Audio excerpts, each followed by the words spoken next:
Hello, this is Yogeshwar 7000 again, and I'm back with another interesting topic in Vedic astrology today. And today we'll be talking about another very good or a very important topic, rather, which is Tithi Gandanta, as you can see on the screen. Okay, these are Sanskrit names, so I don't want you to get overwhelmed by these. I'll explain them in a moment to you. But this is actually related to my last video, and in my last video where I discussed how safe is your newborn, and that topic was related to the planets which were affecting a newborn in a negative way, as to,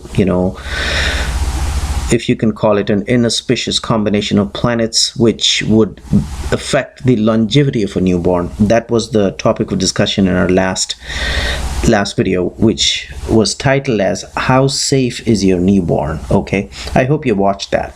So this topic today about Tithi Gandanta is somewhat connected to that, meaning which it is connected to an inauspicious birth, or inauspicious combination at the time of birth, which is very carefully observed by astrologers whenever there is a newborn in the family. Okay, so other combinations have been also discussed in the ancient scriptures as to when the child is born, what kind of inauspicious combinations are there, and there are hundreds of shlokas, and I'm not going to get into that. But this Gandanta principle is very common and very important, and remedial measures have to be performed whenever a child is born with such kind of an inauspicious combination. Okay, so there are three types of Gandantas. Gandantas is actually a Sanskrit word. In Sanskrit, I can say it could relate to an intersection. So Gandanta is kind of an intersection combination, and I'll come to that in a moment, what kind of an intersection we're talking about. But there are three types of Gandantas which are described in the ancient scriptures, which mean there is an inauspicious combination at the time of birth. So remedial measures have to be performed for the newborn so that he can have a smooth life, easy life. And Gandantas can not only affect the child who's born, but it can also affect the parents of the child. So that makes it even more important. So there are three kinds of Gandantas, or inauspicious combinations, in terms of inauspicious intersections. And like I said, I'll come to that in a moment. So the three types of the Gandantas are the Tithi Gandanta, that is one; Nakshatra Gandanta, or the Nakshatra intersection, that is two; and the Lagna, or the ascendant Gandanta. Okay, so three types of Gandantas, or three inauspicious intersections in a birth chart, can cause problems to the newborn as well as to the parents of the newborn. So remedial measures have to be adopted by going to a Vedic scholar. So what are those three once again? Tithi Gandanta 1, Nakshatra Gandanta 2, Lagna Gandanta 3. And today we'll be just focusing on Tithi Gandanta. We will not go into Lagna Gandanta and Nakshatra Gandanta. Okay, so what is Tithi Gandanta? So first of all, we need to understand what a Tithi is. Tithi is a Sanskrit word for a Hindu day. Okay, so in the whole cycle we have 30 Tithis, and 15 Tithis out of those 30 Tithis form the Shukla Paksha, which is the waxing phase of the moon. Okay, based on which the Hindu day is calculated. It's not calculated based on what we follow in our present day-to-day lives. So there are 15 Tithis when the moon is waxing. Okay, and then there are 15 Tithis when the moon is waning. So the waxing phase of moon in Sanskrit is called the Shukla Paksha, and the waning phase of the moon for the next 15 days, it's called the Krishna Paksha. So I hope I'm making myself very clear here. 15 days of waxing moon, 15 days of waning moon, and that's how tithis are calculated. So there are 30 tithis, and in these 30 tithis, the moon revolves around the zodiac of 360 days and comes back to its same position in 30 tithis. Okay, because as we know, moon is the fastest planet. We consider moon as a planet in Vedic astrology. So 15 tithis, it covers half the zodiac, which is 180 degrees. Another 15 tithis, it covers another half of the zodiac, which is another 180 degrees, and it completes the cycle all around the universe in 30 tithis. Okay, not 30 days, but 30 tithis. So the day and the tithi are slightly different. Okay, so that is pretty much what a tithi is. Now, as far as the tithi goes, when the moon moves in the first tithi, it actually moves 12 degrees of distance from the sun. Okay, so that is the first tithi. In the second tithi, it moves another 12 degrees from the sun. So at the completion of the second degree, he has completed 24 degrees of distance from the sun. So that's the angular distance which the moon has from the sun. So similarly, moon keeps moving away from the sun 12 degrees every tithi. Okay, until it completes 30 tithis and comes back to where the sun is, meaning which there is no moon that tithi. Okay, that's Amavasya, when the sun and moon are conjunct. Okay, so 15 days it moves away from the sun, and 15 tithis, I'm sorry, it moves away from the sun, and 15 tithis it comes back to the sun, and every tithi constitutes an angular distance of 12 degrees from the sun. Okay, so that's how the tithis in the Hindu calendar are calculated.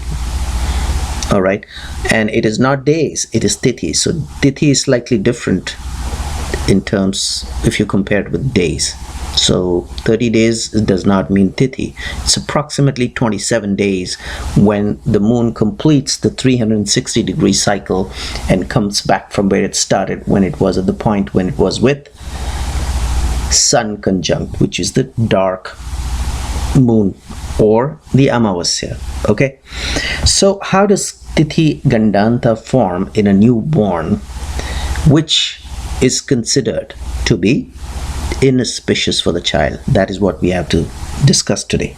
So first we understood that Gandantas are inauspicious. Then we understood that there are three kinds of Gandantas. One is a Tithi Gandanta, or a Tithi intersection. The second is the Nakshatra Gandanta, or the Nakshatra intersection. And the third is the Lagna Gandanta, or the Lagna intersection. Okay, now then we understood what a tithi is, right? And tithi, like I said, every tithi forms when there is a difference of 12 degrees angular distance between the sun and the moon, and the moon keeps going away 12 degrees each every tithi for 15 days, and then away from the sun, and then for the next 15 days it keeps coming back to the sun 12 degrees each in every tithi. Okay, so we understood that. So when does Gandanta form? So as per the ancient scriptures, and by the way, I have to remind you again that all my videos are a direct reference to the ancient scriptures. It is not a figment of imagination of any modern day astrologer. Okay, so please have faith in it. So Gandanta is formed at the end of the 5th tithi and the beginning of the 6th tithi. That's one Gandanta. That's when Gandanta is formed. Also, Tithi Gandanta is formed at the end of the 10th tithi and at the beginning of the 11th tithi. And the 3rd Tithi Gandanta forms at the end of the 15th tithi and the beginning of the 1st tithi. Okay, so there are 3 Tithi Gandantas which are formed, which are inauspicious combinations for a newborn. Okay, so remedial measures have to be performed. So what are those 3 Tithi Gandantas again? 1, when the Gandanta, or the intersection basically, forms between the 5th, at the end of the 5th Tithi and the beginning of the 6th Tithi. That is the first Tithi Gandanta. The second Tithi Gandanta forms at the end of the 10th Tithi and at the beginning of the 11th Tithi. And the third Gandanta is formed at the end of the 15th Tithi and the beginning of the first Tithi. As we've already discussed, there are only 15 Tithis for the waxing moon and the 15 Tithis for the waning moon. Okay, once again, 3 Tithi Gandantas are formed. First Tithi Gandanta at the end of the 5th Tithi and the beginning of the 6th Tithi. Second Tithi Gandanta at the end of the 10th Tithi and the beginning of the 11th Tithi. Third Tithi Gandanta at the end of the 15th Tithi and the beginning of the first Tithi. Now, these are 3 intersections. So, what is the distance of the intersection when we should consider it as a Gandanta or inauspicious birth? So, as per the ancient scriptures, once again, the Gandanta forms in the first Tithi, or the first Tithi Gandanta forms when moon is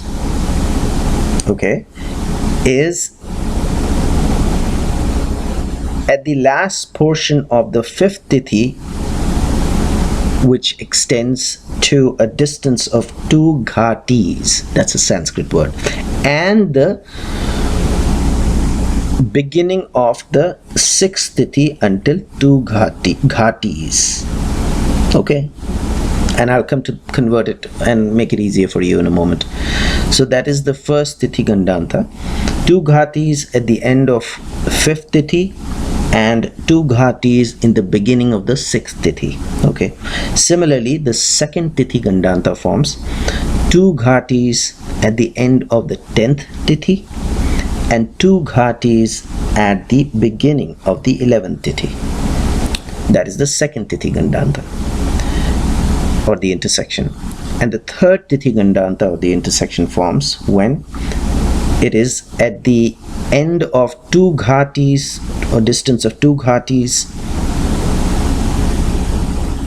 of the 15th Tithi and the beginning of 2 ghatis of the first Tithi. So these are 3 Tithi Gandantas which are formed. Which are these 3? These 3 Gandantas, Tithi Gandantas, are considered to be inauspicious for the child. Now, if you were to translate these 2 ghatis into a distance in terms of degrees, you can consider 1 degree. Okay, so I'll make it easy for you. So the 3 Tithi Gandantas will be the end of 1 degree of the 5th Tithi and the beginning of 1 degree of the 6th Tithi. That is the first Tithi Gandanta. Similarly, the end of 10th Tithi for 1 degree, the last degree of the 10th Tithi, last 1 degree of the 10th Tithi, and the first 1 degree of the 11th Tithi. So this 2 degree will be inauspicious. And the third Tithi Gandanta will be the end 1 degree of the 15th Tithi and the first 1 degree of the first Tithi.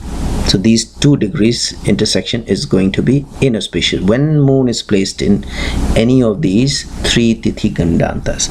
So how do you find it? Very simple. Open the birth chart, look at the Tithis. If it's the end of 5th Tithi and it is within that last 1 degree of the end of 5th Tithi, or the first 1 degree in the beginning of the 6th Tithi, this is a Tithi Gandanta. Similarly, in the birth chart, in a good software, you can see 1 degree of the end of 10th Tithi and